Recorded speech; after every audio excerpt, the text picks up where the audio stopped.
Kick. Been a while. Nice to see y'all. So, we're going to do something here and see how it goes.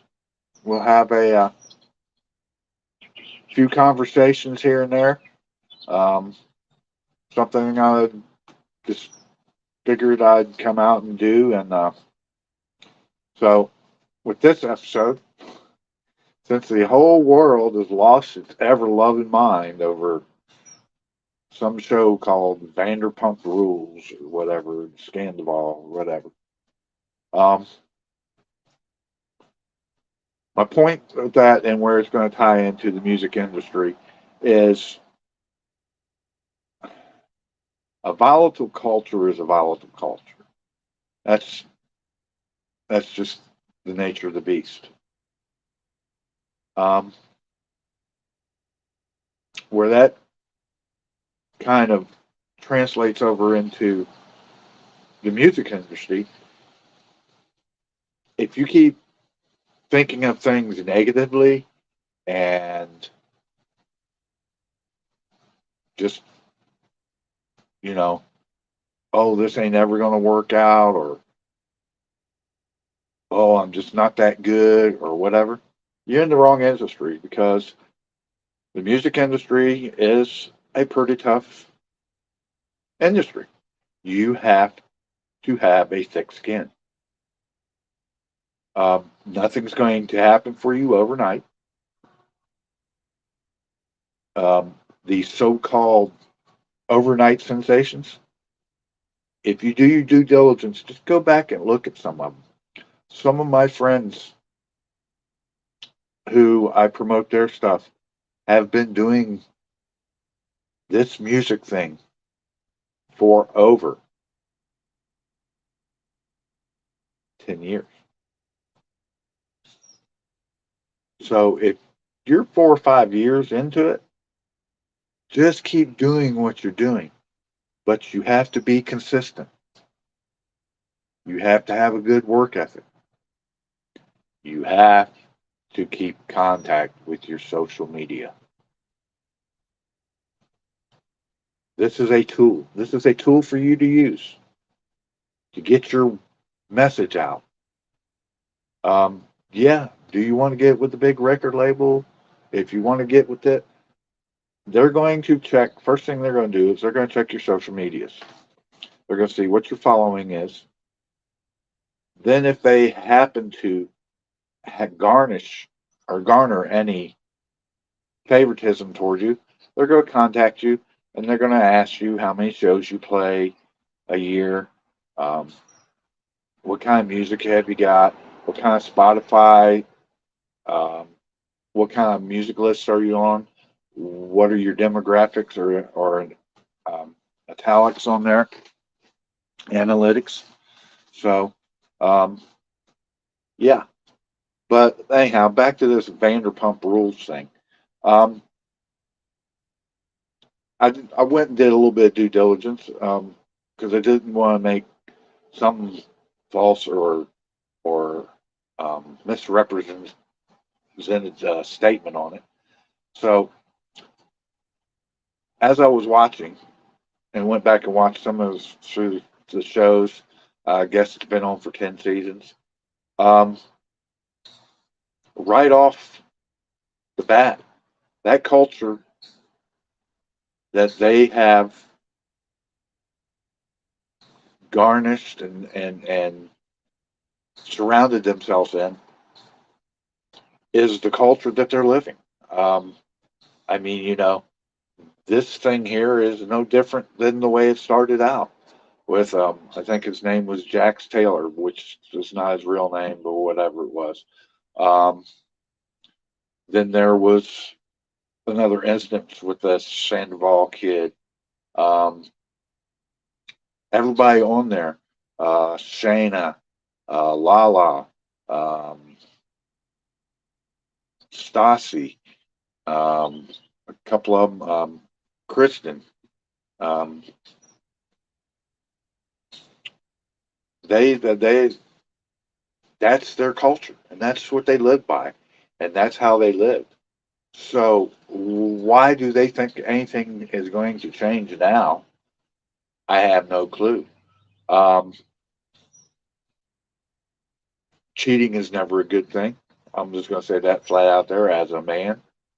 If you want to sit there and say that you're in love with this person and I'm so sorry, I don't know how I could do this or how I could, I'm going to call BS to you, to your face. Because if they were all of that, you would not be out there shopping. You would not be out there dipping in the pool somewhere else. We don't need to be vulgar on here, but we do need to get the point across. So, if you're going to surround yourself in that culture, why would you think that you're the exception? Kind of like the guys who like the bad girls or the girls who like the bad boys, and they think they're going to change. And I'm not saying people can't change. I mean, if there's a reasoning behind, if they're having a mental issue or they have an addiction issue, or there's some other reasons that they're forming their thoughts and why they're doing what they're doing. I get that. um,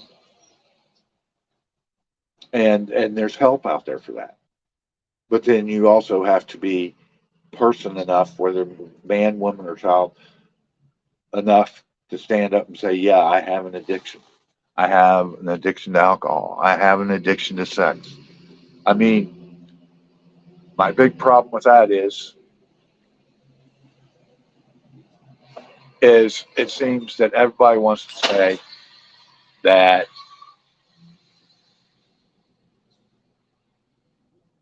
there's a diagnosis for this. There's PTSD. And I'm not saying these aren't legitimate and valid concerns. I'm just saying we want to label things because we, excuse me, we as human beings, men, women, do a little shout out to Monster. Thank you. Um, Us as men and women in today's world do not want to step up and accept accountability. And that's where in part a lot of this lies. None of these kids, well, I say kids, some of them are 40. I mean, Sandoval's 40. The girl he messed around with is 28, and the one that he had a 9-year relationship was 39. So whatever. Um, Maturity, plain and simple. Um, Howsoever, and this is a personal view, a personal point. Um, if you have a partner and you have some time and you've been together some time, and the romance department is not quite up to what it is, or you've just quit having romance, there's an issue. I'm going to tell you as a male, there is an issue. Now, you can ring in on this conversation. You can make comments on this. You can yell at me. You can scream at me saying, oh, you don't understand. I do understand. I'm 63 years old. I've been there, done that, did it. The drama, that's where all this comes in. And that's part of that volatile culture that they're living in. And you just need to grow up. Men, you need to grow up and grow a pair. Ladies, you need to put the big girl panties on and be accountable for your actions. If you're telling a guy, well, we're not going to be having romance, guess what? there's a pretty good chance he ain't sticking around. Gentlemen, if you want to go put your toe into another swimming pool, don't expect her to stick around. Nobody should have to put up with that kind of nonsense. So, where this translates over into the music industry, maturity. This is not high school. This is not elementary school. This is not the stuff that you were doing when you were a teenager. This is grown up stuff that you're going to be dealing with record labels, executives, managers, management teams, A&R people, all that stuff. You know, a lot of you are prepared and have been on this road and know what it takes. But there's still a little bit of that culture here that, well, I don't want to let so and so know what I'm doing because, maybe they'll get my spot. Really? Whatever happened to help thy neighbor? Seriously. Help thy neighbor. It's not complicated. It's not hard. You reach down, you extend a hand out, you see somebody struggling. Hey, I had that same situation, and not that this will work for you, but this is what worked for me. It gives them a reference point, it gives them some place to start. And maybe it doesn't work for them. Maybe they have to find their own avenue, what does work for them. But at least you're trying to help.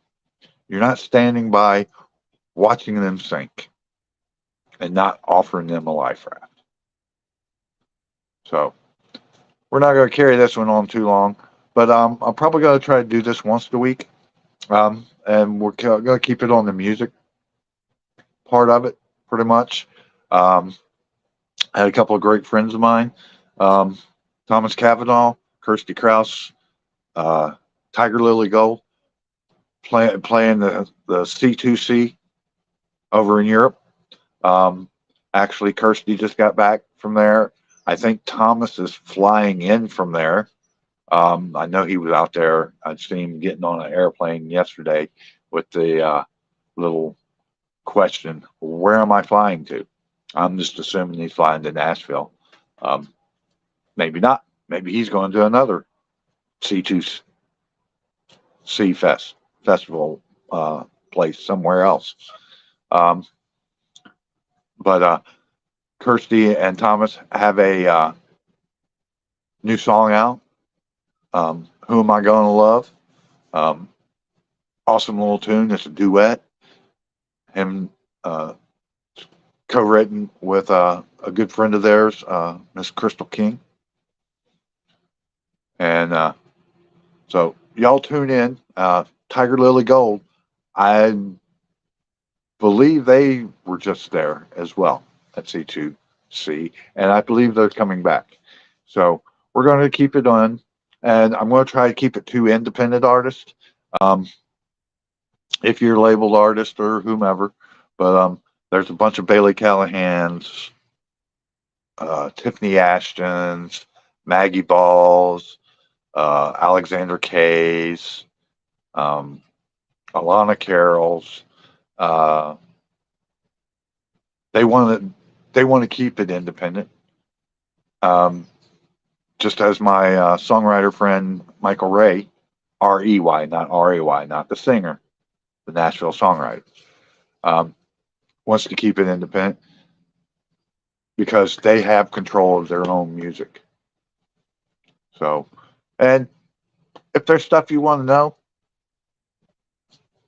put it in the comments. Let me know. Let me know some of the things that you're interested to find out. Maybe some of your favorite artists, some of your favorite independent artists. I do have a few notable artists. If you happen to mention them, I'll see if I can't get them to come on or something like that, and see if we can't have a little conversation.